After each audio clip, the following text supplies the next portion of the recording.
All right, let's play one more clip that I think was also indicative of the debate, and that was that the moderator, I don't even remember her name now. She was awful. Awful in two different ways. There was a lot of, Governor, your 2 minutes are up, and so I'll give you just another 2 to 5 minutes. Go ahead.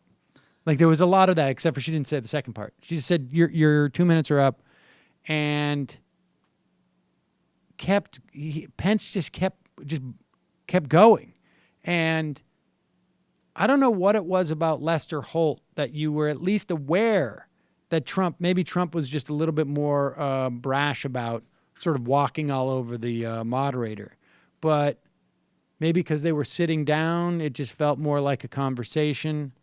But she didn't, there was a lot of like, you didn't answer the question, but it just didn't come through. But worse than that, because look, moderating a debate like that, not easy. But worse than that was the framing of the questions. I don't know if she sat down with Pete Peterson and said, like, what is the most sort of, I guess, because there was all sorts of debt hawkery, and this is this is the one obviously that got me extremely angry and had me drinking. This is the one about Social Security.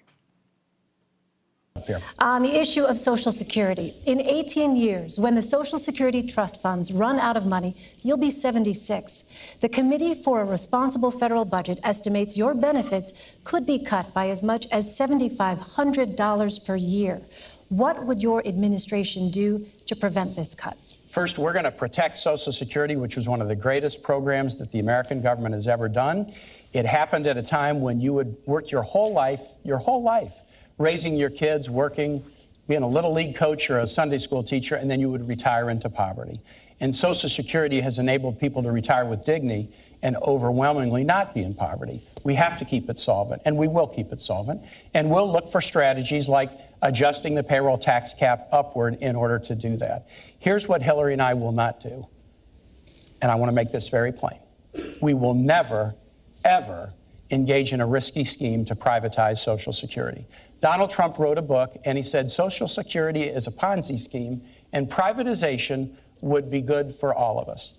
And when Congressman Pence was in Congress, he was the chief cheerleader for the privatization of Social Security. Even after President Bush stopped pushing for it, Congressman Pence kept pushing for it.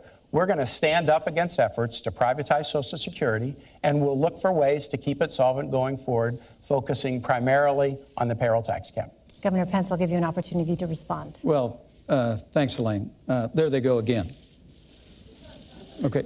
All Donald Trump and I have said about Social Security is we're going to meet our obligations to our seniors. That's it. Go read the book. We've said we're going to meet the obligations of Medicare. That's what this campaign is really about, Senator. And I get this is the old scare tactic that they roll out, scare the seniors. But you have a voting record, Governor. And I get all of that. I just, look, there's a question that you asked a little bit earlier that I have to go back to. I can't believe that you won't defend your own voting record. I have to go back to. Well, look, you're running with Hillary Clinton, who wants to raise taxes by $1 trillion, increase spending by $2 trillion. And you say you're going to keep the promises of Social Security. Donald Trump and I are going to cut taxes.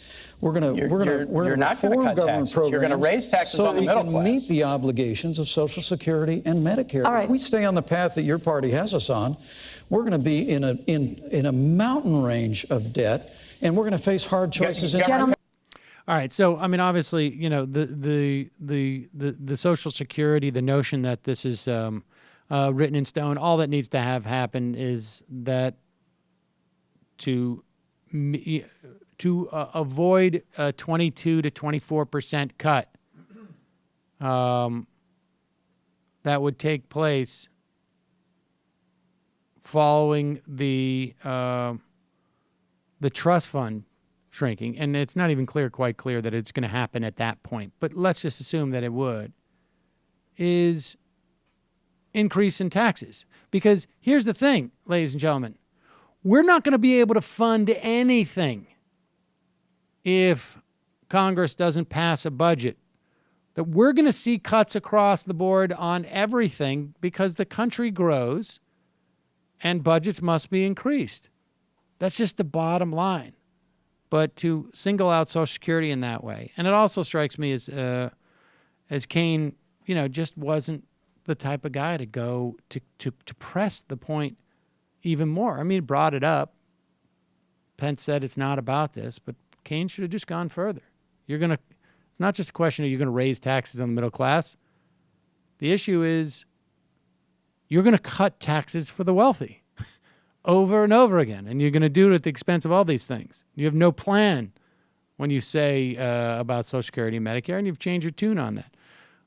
But nevertheless, frustrating moments in the debate, frustrating only to people like us who actually watch it that carefully.